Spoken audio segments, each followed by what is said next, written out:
الحمد لله الذي هدانا لهذا وما كنا لنهتدي لولا أن هدانا الله. الصلاة والسلام على رسول الله وعلى آله وصحبه أجمعين. أما بعد، قال الله تعالى في القرآن المجيد بعد أعوذ بالله من الشيطان الرجيم بسم الله الرحمن الرحيم وإنك لعلى خلق عظيم. قال رسول الله صلى الله عليه وسلم ما من شيء أثقل في الميزان من حسن الخلق. ബഹുമാനപ്പെട്ട ഉസ്താദുമാർ, സ്നേഹം നിറഞ്ഞ സുഹൃത്തുക്കളെ, അസ്സലാമു അലൈക്കും വറഹ്മത്തുള്ളാഹി വബറകാതുഹു. ഇബാദത്തുകൾ നിയ്യത്തില്ലാതെ അല്ലാഹു സ്വീകരിക്കുകയില്ല.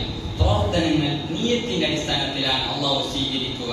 അതുകൊണ്ട് ദീനിന്റെ മജ്‌ലിസിൽ ഇരിക്കുമ്പോൾ തന്റെ നിയ്യത്തിന്റെ അടിസ്ഥാനം എന്താണെന്ന് പരിശോധിക്കുക. സഹോദരങ്ങളെ, ദീനുൽ ഇസ്ലാം ഒരു മനുഷ്യന്റെ എല്ലാ മേഖലകളെയും സ്പർശിക്കുകയും എല്ലാ മേഖലകളെയും ശരിപ്പെടുത്തുകയും ചെയ്യുന്ന ദീനാണ്.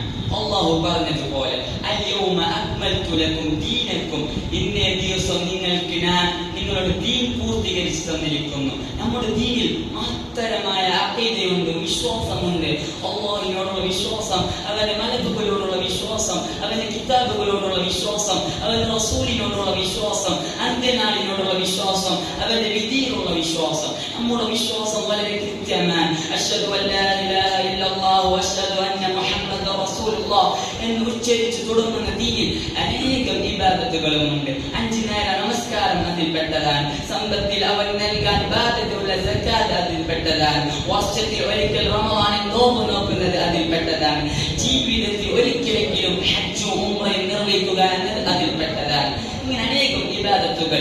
ഇതുപോലെ തന്നെ പ്രധാനപ്പെട്ട ഇസ്ലാം വളരെയധികം ശ്രദ്ധിച്ചിട്ടുള്ള മേഖലകളിൽ ഒന്നാണ് സ്വഭാവം എന്നത്. സ്വഭാവത്തിന്റെ കാര്യം വളരെ ശ്രദ്ധിക്കേണ്ടതുണ്ട്. പലപ്പോഴും ഈ കാലഘട്ടത്തിൽ മുസ്ലിങ്ങൾ ഏറെ കുറവ് വരുത്തിയിട്ടുള്ള ഒരു കാര്യം കൂടിയാണ് സ്വഭാവം എന്നുള്ളത്. നമ്മുടെ ദീൻ വളർന്നത് ഇതിൽ വക്താക്കളുടെ സ്വഭാവം കൊണ്ടായിരുന്നു. അല്ലാഹുവിന്റെ റസൂൽ സല്ലല്ലാഹു അലൈഹി വസല്ലം നോക്കൂ നിങ്ങൾ, അവരുടെ ഏറ്റവും നല്ല സ്വഭാവമുള്ളവരായിരുന്നു. എത്രയോ ആളുകൾ ഇസ്ലാമിലേക്ക് വന്നത് റസൂൽ സല്ലല്ലാഹു അലൈഹി വസല്ലമയുടെ സ്വഭാവം കൊണ്ടായിരുന്നു. നമ്മുടെ നാട് കേരളം, ഈ നാടിന്റെ ചരിത്രം ഒന്ന് എടുത്തു നോക്കൂ നിങ്ങൾ. എങ്ങനെയാണ് ഇവിടെ ഇസ്ലാം എന്നെത്തിയത്? യമനിൽ നിന്നും ഹദറമൗത്തിൽ നിന്നും വന്ന കച്ചവടക്കാർ, അവരുടെ കച്ചവടത്തിലെ സ്വഭാവ മര്യാദകൾ, അവർ പുലർത്തിയിരുന്ന സത്യസന്ധത, അവർ ജീവിതത്തിൽ പുലർത്തിയിരുന്ന മാന്യതയും വിശുദ്ധിയും, അത് കണ്ടുകൊണ്ടാണ് ഈ നാട്ടിലുള്ളവർ ഇസ്ലാമിലേക്ക് വന്നത്. നമ്മുടെ പലരുടെ മുൻഗാമികൾ ഇസ്ലാമിലേക്ക് വന്നത് അന്യ നാടുകളിൽ നിന്നും വന്നെത്തിയവരുടെ സ്വഭാവം കൊണ്ടായിരുന്നു. നമ്മുടെ നാടിന് പ്രത്യേകിച്ച് ഈ ചരിത്രത്തിൽ വലിയ പങ്കുണ്ട്. ഇസ്ലാമിക പടയോട്ടം കൊണ്ടൊന്നുമല്ല ഈ നാട്ടിലേക്ക് ഇസ്ലാം വന്നെത്തിയത്. ലോകത്ത് ഏറ്റവും അധികം മുസ്ലിങ്ങളുള്ളത് ഇന്തോനേഷ്യയിലാണ്. ആ നാട്ടിൽ ഇസ്ലാമിക പടയോട്ടം കഴിഞ്ഞു പോയിട്ടില്ല. മറിച്ച് ഇസ്ലാമിക പ്രബോധനത്തിലൂടെ മുസ്ലിങ്ങളുടെ സ്വഭാവം മേന്മയും കണ്ടു മനസ്സിലാക്കിയ ജനങ്ങൾ ഇത് സ്വീകരിച്ചപ്പോഴാണ് ആ നാട് ലോകത്തെ ഏറ്റവും അധികം മുസ്ലിങ്ങളുള്ള നാടായി മാറിയത്. സഹോദരങ്ങളെ, നമ്മുടെ സ്വഭാവത്തിൽ നമ്മുടെ ദീനിന് വലിയ സേവനം നൽകാൻ സാധിക്കും. ഇന്ന് പലപ്പോഴും നിങ്ങൾ ഇസ്ലാമിനെ കുറിച്ച് പ്രബോധനം ചെയ്യും. എന്താണ് ആളുകൾ നിങ്ങളോട് പലപ്പോഴും പറയുന്ന ആദ്യത്തെ മറുപടി, നിങ്ങൾ ഈ പറയുന്ന മനോഹരമായ ഇസ്ലാം മതത്തെ ഗ്രന്ഥങ്ങളിലുണ്ട്, പക്ഷേ ഇത് ജീവിതത്തിൽ പാലിക്കുന്നവർ നിങ്ങൾ കാണിച്ചു തരുമോ? ഈ സ്വഭാവം ജീവിതത്തിലുള്ളവരൊക്കെ ഇങ്ങനെ പെരുമാറുന്ന മുസ്ലിങ്ങൾ നിങ്ങൾ കാണിച്ചു തരുമോ എന്ന് ചോദിക്കുന്ന എത്രയോ ആളുകളെ കാണാം. ചിലപ്പോൾ മുസ്ലിം അല്ലാത്തവർ അത്ഭുതത്തോട് കൂടി, അതല്ലെങ്കിൽ ആക്ഷേപിച്ചുകൊണ്ട് പറയും, നിങ്ങൾ ചെറിയ പ്രായം മുതൽ മദ്രസയിൽ പഠിക്കുന്നു, പക്ഷെ നിങ്ങൾ കുട്ടികൾക്ക് സ്വഭാവമില്ലാത്തത് എന്തുകൊണ്ട്? വളരുമ്പോൾ സ്വഭാവത്തിൽ യാതൊരു മാറ്റവും വരുത്താത്തത് എന്തുകൊണ്ട്? ഇതുപോലത്തെ ആക്ഷേപം പലരും നേരിട്ടിട്ടുണ്ടായിരിക്കും. അതുകൊണ്ട് സഹോദരങ്ങളെ, നമ്മുടെ സ്വഭാവം നമ്മൾ ശ്രദ്ധിക്കണം.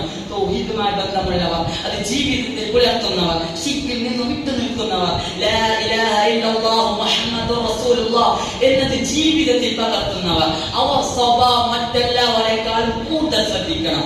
അവർക്ക് മറ്റെല്ലാവരെക്കാളും ഇതിൽ ബാധ്യതയുണ്ട്. നിന്റെ മോശം സ്വഭാവം കൊണ്ട് നാളെ ഒരു മനുഷ്യൻ നിനക്ക് എതിർസാക്ഷി പറയരുത്, ഇതാ ഇവന്റെ സ്വഭാവം കൊണ്ടാണ് ഞാൻ അത് സ്വീകരിക്കാതിരുന്നത്, ഇവൻ എന്നോട് സത്യം പറഞ്ഞപ്പോൾ ഇവന്റെ പെരുമാറ്റം കൊണ്ടാണ് ഞാൻ അത് സ്വീകരിക്കാതെ പോയത് എന്ന് നമ്മളോട് നാളെ ഒരാൾ ന്യായപ്പെടുന്ന അവസ്ഥ ഞങ്ങളെ ഉണ്ടാക്കാൻ പാടില്ല.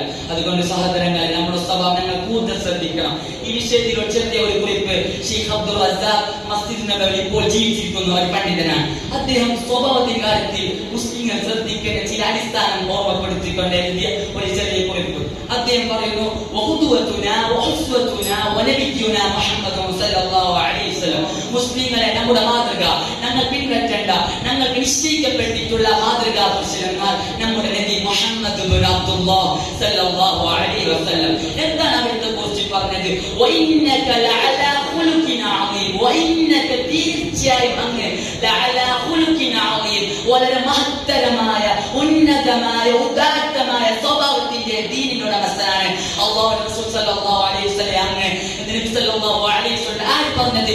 ലോകത്തിന്റെ ഉടമസ്ഥനെ അല്ലാഹു പറഞ്ഞത്, അല്ലാഹു പുകഴ്ത്തി പറഞ്ഞ മുഹമ്മദ് നബി സല്ലല്ലാഹു അലൈഹി വസല്ലം നമ്മുടെ മാതൃക. لقد كان لكم في رسول الله أسوة حسنة لمن كان يرجو الله واليوم الآخر وذكر الله كثيرا. നിങ്ങൾക്ക് നിങ്ങളുടെ റസൂലിൽ ഉത്തമമായ മാതൃക പാടുന്നുണ്ട്. നിങ്ങൾ അവിടുത്തെ പിൻപറ്റണം. അവിടുത്തെ നോക്കി എങ്ങനെയാണ് റസൂൽ സല്ലല്ലാഹു അലൈഹി വസല്ലം പെരുമാറിയത് അതുപോലെ നിങ്ങൾ പെരുമാറണം. ആർക്കാണ് അല്ലാഹുവിന്റെ റസൂൽ ഉത്തമമായ മാതൃക പാടുന്നുള്ളത്?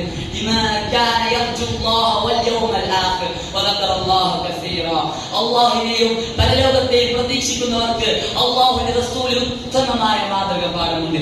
ഈ റസൂലുള്ളാഹിയിലേക്ക് നോക്കണം സല്ലല്ലാഹു അലൈഹി വസല്ലം. എന്നിട്ട് നീ നിന്നിലേക്ക് നോക്കണം. എന്നിട്ട് നീ അവിടുത്തെ സ്വഭാവമായി എവിടെയാണോ വേദന നിൽക്കുന്നത് ആ വിടുവുകൾ നീ നികത്താൻ ശ്രമിക്കണം. ഇന്ന് നമ്മുടെ പലരുടെ പ്രശ്നം എന്നാൽ നമ്മൾ നോക്കുന്നത് ചുറ്റുപാടുള്ളവരാണ്. അവനിങ്ങനെ പെരുമാറുന്നുണ്ടല്ലോ, എനിക്കുള്ള കച്ചവടക്കാരൻ അങ്ങനാണല്ലോ, നാട്ടിലെ ഖത്തീബ് ഇമാം ഇങ്ങനാണല്ലോ, മൗലവി ഇങ്ങനെ ചെയ്യുന്നില്ലേ, ഉസ്താദ് ഇങ്ങനെ ചെയ്തു കഴിഞ്ഞാൽ പഠിക്കുന്ന കുട്ടികൾ ചെയ്താൽ പിന്നെന്താണ് പ്രശ്നം? ഇതൊന്നുമല്ല എന്റെ ആദ്യത്തെ മാതൃക.